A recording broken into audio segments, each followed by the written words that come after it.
जय हिंद। आज जो हम आपसे बात करने वाले हैं मानव नेत्र तथा रंग बिरंगा संसार, जो कि फिजिक्स का चैप्टर 2 है एनसीईआरटी का, जिससे कि आपको क्लास 10 या क्लास 12 या कंपटीशन टाइप का एग्जाम में भी ये सब क्वेश्चन टच होता है।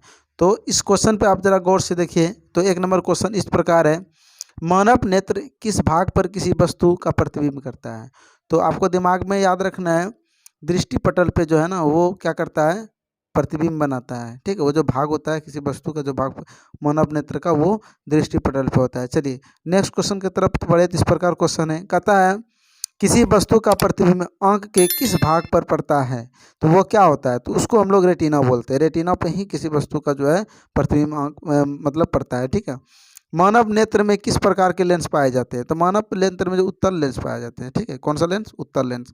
उसके बाद कहता है स्पेक्ट्रम प्राप्त करने के लिए किसका उपयोग होता है। तो इसका आंसर होगा आपको प्रिज्म का। प्रिज्म में जिसमें 7 किरण निकलता है, ठीक है, तो उसी को स्पेक्ट्रम बोलते हैं। नेक्स्ट क्वेश्चन इस प्रकार है, दृश्य प्रकाश में किस वर्ण का तरंगदैर्घ्य अधिकतम होता है। तो इसका सही आंसर होगा लाल का। तरंगदैर्घ्य जो है सबसे ज़्यादा लाल का होता है और बैंगनी कलर का सबसे कम होता है। उसके बाद कहता है समान नेत्र के लिए स्पर्श दर्शन की न्यूनतम दूरी होती है, कितनी होती है। तो इसका 25 सेंटीमीटर होती है। जो नेत्र निकट स्थित वस्तु को साफ नहीं देख सकता है उस नेत्र में होता है, क्या होता है, तो दूरदृष्टि दोष होता है। चलिए नेक्स्ट क्वेश्चन है, चंद्रमा पर खड़े अंतरिक्ष यात्री को आकाश प्रतीत होता है कैसा।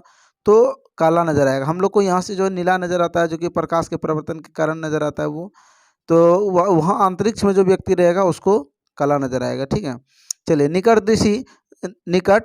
दृष्टि दोष का निवारण किस लेंस से होता है। निकट दृष्टि दोष का निवारण जो होता है आपका जो उत्तल लेंस होता है। ठीक है, चलिए उसके बाद क्वेश्चन इस प्रकार है, स्पेक्ट्रम में किस रंग का किरण का झुकाव अधिक होता है। तो इसका आंसर याद रखना है लाल।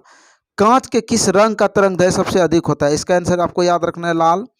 किस दृष्टि देखिए किस दृष्टि दोष को अवतल और उत्तल लेंस से बने से क्या कहते हैं, बाय द्विफोक्सी से लेंस द्वारा संशोधित किया जाता है। तो इसका आंसर आपको याद रखना है जरा दृष्टि दोष। जब सूर्य का प्रकाश मंडल से गुजरता है तो वायु के सूक्ष्म इस रंग से प्रकाश को अधिकतम प्रबलता से पूरी करने पड़ते हैं, तो उसको हम लोग क्या बोलते हैं, नीला, नीला रंग को। ठीक है, कहता है एक स्वस्थ आंख की दूरी बिंदु होती है। तो इसका एक स्वस्थ का अनंत होता है। उसके बाद क्वेश्चन 15 में इस प्रकार है, मानव नेत्र के किस भाग पर किसी वस्तु का प्रतिबिंब बनाते हैं। देखिए ये तो उस समय भी पूछे थे, अभी भी बता रहे हैं। ठीक है, दृष्टि पटल। मानव नेत्र अभिनेत्र लेंस की फोकस दूरी समायोजित कर विभिन्न दूरियों पर रखी वस्तुओं के फोकसित कर सकता है। ऐसा हो पाने का कारण क्या है। तो इसका आंसर आपको याद रखना है समंजन क्षमता। जब वो हो जाता है तो इस तरह करके होता है। तो चलिए 17 नंबर, श्वेत प्रकाश कितने रंगों में मेल से बना होता है। तो इसका आंसर आपको याद रखना है 7 रंगों से।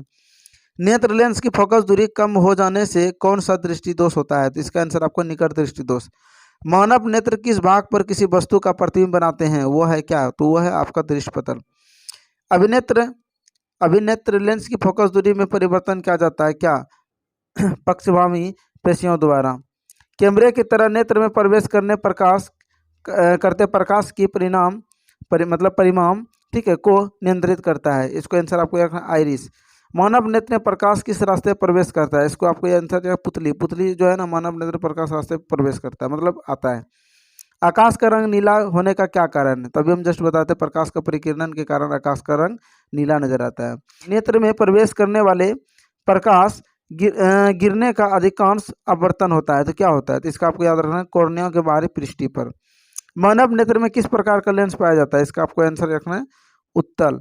उसके बाद कहता है नेत्र द्वारा किस वस्तु का कैसा प्रतिबिंब बनता है। तो इसका आंसर आपको याद रखना है, ये जो बहुत इंपॉर्टेंट है, नेत्र द्वारा किस वस्तु का कैसा प्रतिबिंब बनता है। इसको आपको याद रखना है वास्तविक, उल्टा तथा छोटा। नेक्स्ट क्वेश्चन बड़े इस प्रकार है, नेत्र लेंस की फोकस दूरी कम हो जाने पर कौन सा दृष्टि दोष उत्पन्न होता है। तो इसको आपको याद रखना निकट दृष्टि दोष। एक प्रिज्म कितने सतहों से घिरा होता है। इसका आंसर आपको याद रखना 5 सतह से। पुतली की साइज को कौन नियंत्रित करता है। इसका आंसर है रेटिना। आकाश का नीला रंग होना किस परिघटना का परिणाम है। उस समय भी बताए थे परिकिरण का। खतरे के निशान के रूप में किस रंग का प्रयोग होता है, लाल रंग का। ठीक है, इंद्रधनुष का भीतरी हिस्सा किस रंग का होता है। इसका आपको याद रखना है बैंगनी। श्वेत प्रकाश जब प्रिज्म से गुजरता है तो सर्वाधिक विचलन होता है। तो क्या होता है, किस मतलब बैंगनी रंग का जो है ना सर्वाधिक विचलन होता है। जब श्वेत प्रकाश कांच में प्रिज्म में गुजरता है तो प्रिज्म के आधार की ओर अधिकतम झुकी प्रकाश किरण का रंग होता है, कैसा होता है, बैंगनी होता है। चंद्रमा से देखने पर आकाश दिखाई देता है, कैसा था, उस समय भी बताए थे, काला नजर आएगा। प्रकाश की किरणें प्रकाश के किन रंगों में परिकिरणन सबसे कम होता है, तो आपको याद रखना बच्चों, लाल रंग में। प्रकाश प्रकाश का घटक तरंगों में टूटना कहलाता है, क्या कहलाता है, तो परिक्षेपण कहलाता है। इंद्रधनुष बनाने में आवश्यक है कि सूर्य की किरण में निम्नलिखित बातें होती है, तो क्या होती है, तो आवर्तनता, पूर्ण आंतरिक परिवर्तन।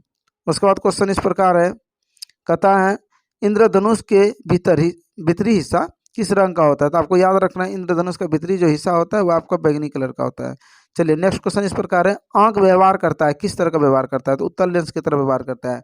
तो इस तरह हम आपको 1 से लेकर 40 ऑब्जेक्टिव क्वेश्चन जो कि बताए हैं, जो कि इंपॉर्टेंट VVIA हैं, क्लास 10th के लिए, क्लास 12th के लिए और कंपटीशन टाइप के एग्जाम के लिए बहुत इंपॉर्टेंट क्वेश्चन है। तो हमसे बने रहिए, हमारे चैनल को सब्सक्राइब कर लीजिए अगर आप हमारे चैनल पर न्यू है तो, और इस तरह दोस्तों में शेयर कीजिए। धन्यवाद, थैंक यू फॉर वॉचिंग।